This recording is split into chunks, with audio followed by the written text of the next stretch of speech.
In today's video, me and SAT are going over the top unique / legendary upgrades to get for 2026. So with the recent changes they've done to the Colombo, we wanted to make an updated list on the unique upgrades. Going off the bat, let's go to the upgrades and take a look. Let's start off with the Richthofen. For the Richthofen, we do not recommend the upgrade at all. The torpedoes themselves, it doesn't justify putting this module on in slot 6. You could put it on for something else, so we don't recommend the upgrade for the Richthofen. Your thoughts? Yeah, you play Richthofen for the AP dive bombers and rockets. Yep. Moving on, we're talking about the Darings. The Darings we do not recommend. The reason why is that it puts a lot of your... It takes away from its gunboating and it makes it more of a torpedo boat. If the Daring had 12-kilometer torpedoes, I would definitely recommend it, but since it only has 10, I don't recommend it. Your thoughts? Yep, it's if you want a torpedo boat, I just recommend playing a different ship. Mm-hmm. The Kleber unique one, which makes it more stealthy and more of a torpedo boat, we only recommend this for competitive. If you don't do competitive, then we definitely don't recommend it. Your thoughts on this one? Yeah, it becomes like the best scouter in the game, but in randoms, getting people to take advantage of it is dubious. Competitive, 100% though. Mm-hmm. Moving on to the Brick Gaming module for the Vermont. This makes you have a faster reload for the guns, as well for the airstrikes and stronger anti-air. Do you recommend it? Yes. It buffs your guns, as well as your airstrike reload and your anti-air. What are your thoughts? And just to keep in mind, there's a slight difference in concealment, so you won't be able to get as close. But otherwise, the reload is definitely worth it. Yep. Now, moving on to the Colombos. So the Colombos, with its recent change, it's not going to be as a crystal clear as a must-have for the Colombo, since now you do have to play closer. So overall, it's like a mixed bag, because it does take away your smokes, but it makes your guns more accurate, as well as having a faster reload. What are your thoughts on this one, SAT? I would recommend looking at your own playstyle. If you play very aggressively in battleships and you do it on Colombo, then you may prefer the extra smokes for the extra disengage. If not, if you don't change it, then yeah, keep the unique upgrade on Colombo. All right, moving on to the Elbing.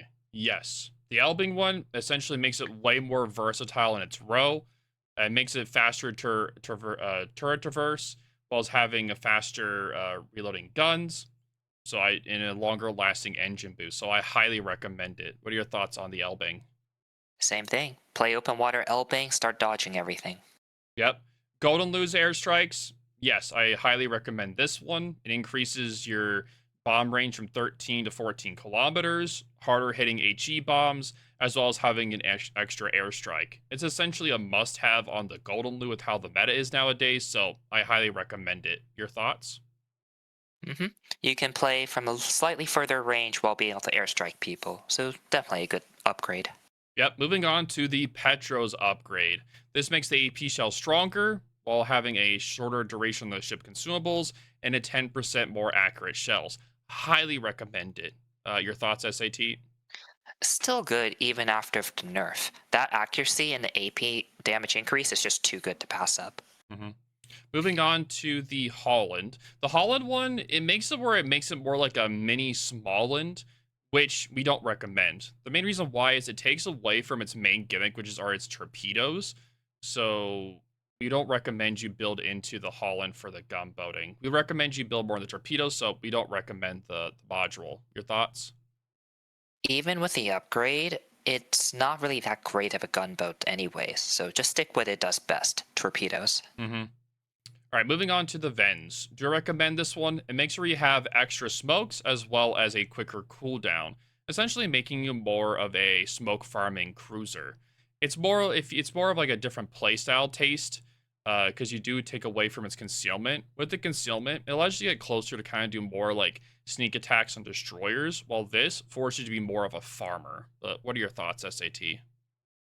If you want to try a Lighthouse Venezia build, definitely get the upgrade. Mm-hmm. All right, moving on to the Audacious. No, do not recommend this one.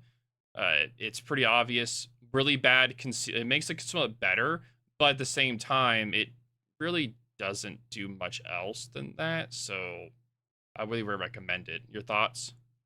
You're better off just getting the plain HP or the plain speed upgrade. Yep. Moving on to the Hakuryu, it makes the planes faster and as well as making the engine boost duration a slightly shorter. But with that maximum squadron boot speed always being at 12.5% faster, it's definitely a must-have. What are your thoughts?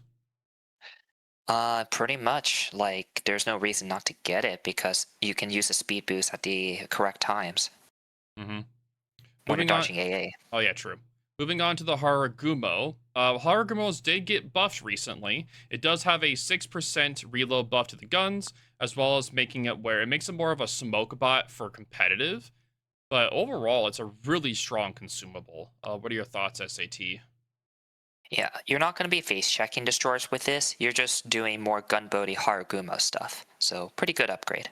hmm Moving on to the Kremlin's upgrade. Now, this one on paper seems really good.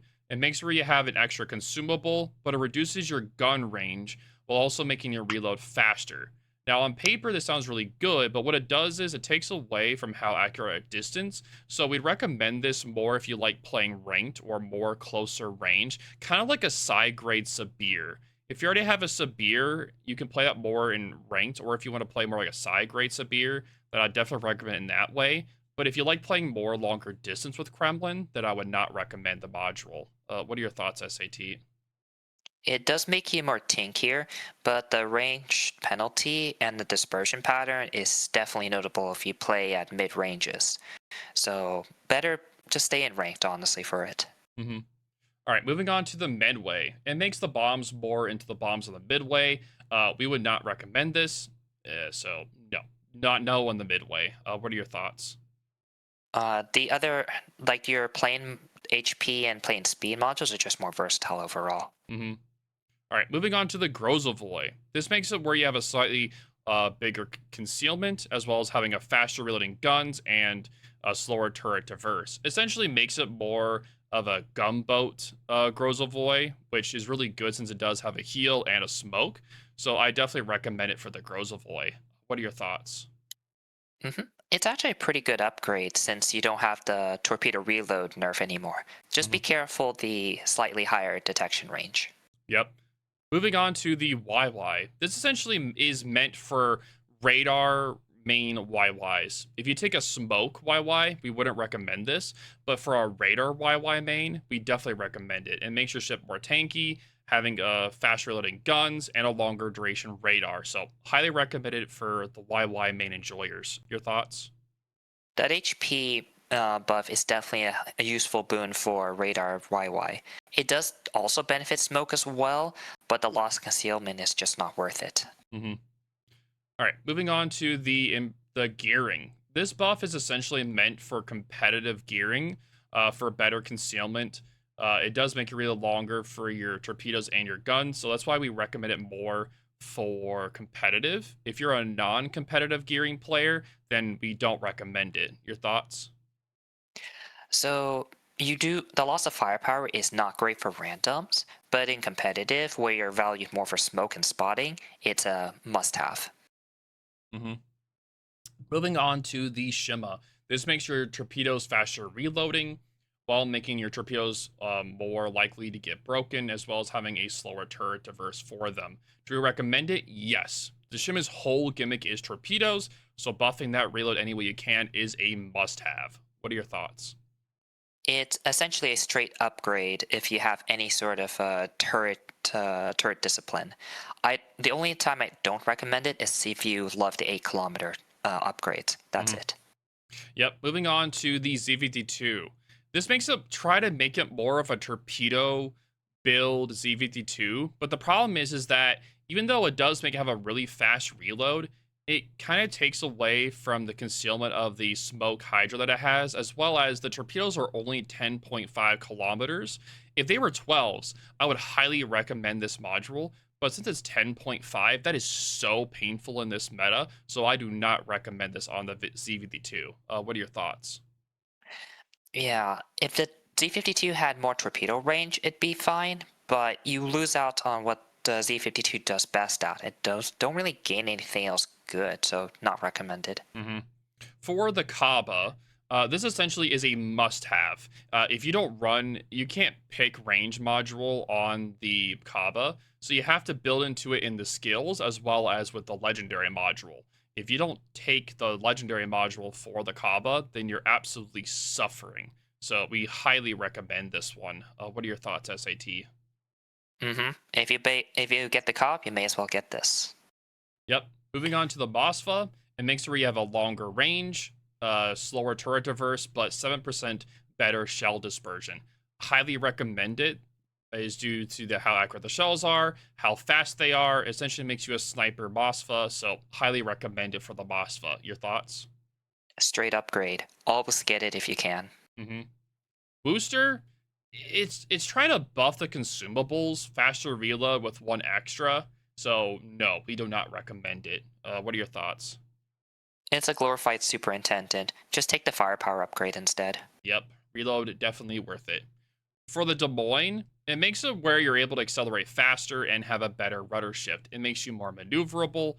So I highly recommend it for the Des Moines. If you like trying to run like a reload Des Moines, I'd rather recommend the Salem for you in that one than just running a reload Des Moines. The Salem with the reload is really, really good. Extra tanky because of the super heal on it. But we highly recommend the Des Moines legendary module. What are your thoughts? It does change the handling of Des Moines quite significantly. I would recommend playing Minotaur a few games if you want a feel of how Legmod Des Moines will feel. Mm-hmm. All right, moving on to the Minotaur legendary module. It makes the ship have more of a crawling smoke gimmick compared to just the regular smoke. I don't really recommend it because of the weird handling it does with the smoke. So I wouldn't recommend it. But what are your thoughts, SAT? It also takes the third slot, which is your aiming system mod. Not a Oh, great it's trade, fifth. in my opinion. Oh, fifth? Sorry. It takes away a little bit of concealment, which you definitely prefer, and it forces you into a smoke play style. So no smoke, no radar for you. Mm-hmm. All right, so moving on to the Henry. This makes your range 10% longer while having you're less concealed as well as having a faster reload for the guns. This is a must-have for the Henry for a lighthouse build. For a regular Henry, you do not want to take this. What are your thoughts? Yep. If you want to experiment with Lighthouse, this is the OG. All right, and that's the same thing with the Hindenburg. If you want to take a lighthouse Hindenburg build, this definitely will help you out there, being more tanky to fire damage, longer duration heal, and a 20% rudder shift. So if you like playing a lighthouse cruiser for Hindenburg, then this will be the module for you. If you don't, then we don't recommend it. What are your thoughts? It synergizes well with a Lighthouse build. If you don't know if you will like it or not, then you can try steering gears as well. And then if you like steering gears, then go ahead and switch over and get the legendary upgrade. Mm-hmm. All right, moving on to the Zhao. It makes it where you have a 7% more accurate shells and an 8% range buff. This is a must-have. Like SAT was going to tell you, straight upgrade. Extra range, better dispersion on your shells. What's not to love? It's God tier. What are your thoughts? Yeah, straight upgrade. Get it. Yep, Montana. At first it makes like, oh, it's not that good, but that 30% rudder shift time on this thing is a must-have. So highly recommend it because Montana has notoriously bad rudder shift. So having that being able to be one of your things you can upgrade, oh yeah, highly recommend it. What are your thoughts? So you do lose some concealment, and that means you won't be able to get as close. So your gunnery is going to be a bit more difficult. But definitely worth the trade-off for that 30% rudder shift time if you have good aim. Mm-hmm. Moving on to the Yamato. Do we recommend it? It makes your cells 7% more accurate, as well as having slower turret traverse. Yes, we highly recommend it. Since the whole Yamato gimmick is playing long to mid-range, we would highly recommend this module. What are your thoughts, SAT? Mm-hmm. Pretty good upgrade. Just remember your turrets will turn even slower, so you have to adjust for that. Yep. Moving on to the Kurfurst. It makes it where you have a shorter gun range by 8%, but also gives your main guns and secondary battery a reload boost. So do I recommend it? Yes. You shouldn't be playing the Kurfurst as a sniper, so the little bit of a range where if you do get doesn't really feel like anything. So I highly recommend it. What are your thoughts? hmm you may as well play it since Kurfurst is meant to be a close to mid-range ship anyway. It's also straight up buff if you're in PvE modes like operations or asymmetrical. Yep, exactly. All right, moving on to the Republic. For the Republic, it makes your gun reload 18% faster while having a 15% longer fire and flooding duration.